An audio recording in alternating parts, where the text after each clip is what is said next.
Hello people, how are you?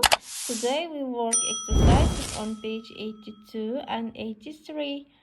Сәлем оқушылар, қалдарың қалай? Біз бүгін 82 және 83 беттегі тапсырмаларды орындаймыз. 9-шы тапсырма Listen and read. Тыңдап оқы дейді. Егер көргілерің келсе, YouTube-та осының видеосы бар. Біз бірінші мәтінді оқып, аударып шығамыз. Бірінші сурет. Last Sunday it was Nanny's birthday. She visited her sister. Өткен жексенбі күні Нэннидің туған күні болды. Ол өзінің сіңлісінің үйіне барды. Екінші сурет. It was a lovely sunny day. They wanted to go for a walk on the beach. Ол күні өте жағымды, күншуақты күн болды. Олар жағажайда жаяу серуендеуді қалады. Үшінші сурет. They walked to a big cave. It looked very scary. Олар үлкен үңгірге қарай келеді.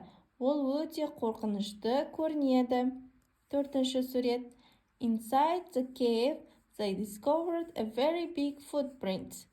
Үңгірдің ішінде олар үлкен аяқ іздерін табады. Сосын, Нэннидің сіңлісі Is it a monster's footprint? Бұл құбыжықтың аяқ іздері ма деп сұрайды.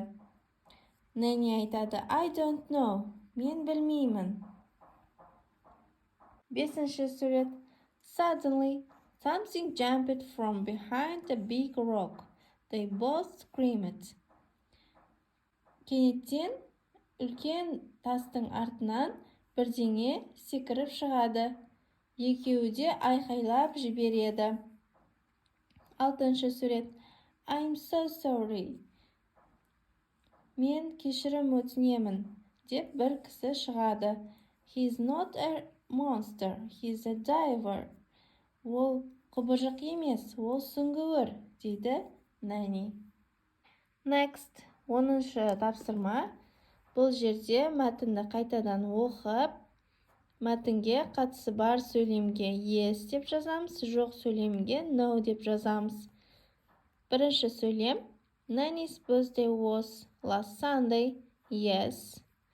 Нэннидің туған күні өткен жексенбіде болды. Я деп жауап береміз. Екінші сөйлем. She visited her sister. Ол сіңлісінің үйіне барды. Yes дейміз. Я. Үшінші сөйлем. They wanted to go to the fun fire. No деп айтамыз. Себебі бұл жерде олар аттракцион паркіне баруды қалады деп жазылған, ал олар жағажайда серуендеуді қалады мәтінде. Демек, no деп жазамыз, жоқ деп жазамыз. Төртінші сөйлем. They discovered a big fish. Олар үлкен балықты тапты. No деп жазамыз, себебі мәтінде олар балықты емес, footprint, аяқ іздерін тапты. 11-ші тапсырма. Cover the story, put the sentences in the right order. Бұл жерде мәтіннің сөйлемдері берілген, рет-ретімен сандарды қойып, ретімен айтып шығуымыз қажет. Бірінші. Nanny visits her sister on her birthday. Бірінші. Екінші сөйлеміміз. They go for a walk on the beach. Үшінші сөйлеміміз. They walk into a big cave. Төртінші сөйлеміміз. They find a big footprint inside the cave. Бесінші сөйлеміміз. Suddenly something jumps from behind a big rock. Алтыншы сөйлем. They both scream. Жетінші сөйлем. He's a diver. Next. Listen and read. Make a new dialogue with your friends. Диалогты оқып, досыңмен осы сияқты диалог құра дейді. Диалогты оқып, аударып шығамыз. How was your weekend? Демалыс күндерің қалай өтті? It was great. I visited my cousin. Өте жақсы. Керемет болды. Мен бөлемнің үйіне бардым. Oh, really? And what did you do? О, шын ба? Сендер не істедіңдер? We decided to go for a walk on the beach. Біз жағажайда жаяу серуендеуді қаладық. How nice. Өте жақсы. Қандай жақсы. And guess what? We discovered some really strange footprints.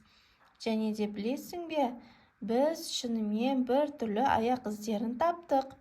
Вау! Енді осы сияқты диалог құраймыз. Міне балалар, осылай жазсақ болады. How was your weekend? Демалыс күндерің қалай өтті? Very nice. I visited my brother. Өте жақсы, мен ағама бардым. Oh, good. What did you do? О, жақсы, не істедіңдер? We decided to go for a walk on the beach. Біз жағажайда серуендеуді шештік. How nice. Қандай жақсы. And guess what? We discovered a flower on the rock. Және де білесің бе, біз үлкен тастың, яғни құздың үстінде гүлді көрдік. Wow! Next, соңғысы 14-ші тапсырма listen, point and repeat. Бұл жерде be және V әрпі берілген. Олар сөздің басында және сөздің ортасында қалай оқылатынын көрсетіп қойған. Baby, bird. Baby дегеніміз кішкентай нәресте. Bird, құс. Wine, жүзім. Wally, алқап. Ал бұл жерде сөйлемге осы әріптерді қойып жазып шығамыз. The baby bird was on a wine in the valley. Осымен балалар, біздің сабағымыз аяқталды. Видео ұнаған болса, каналыма тіркеліп, лайк басуды ұмытпаңдар. Goodbye.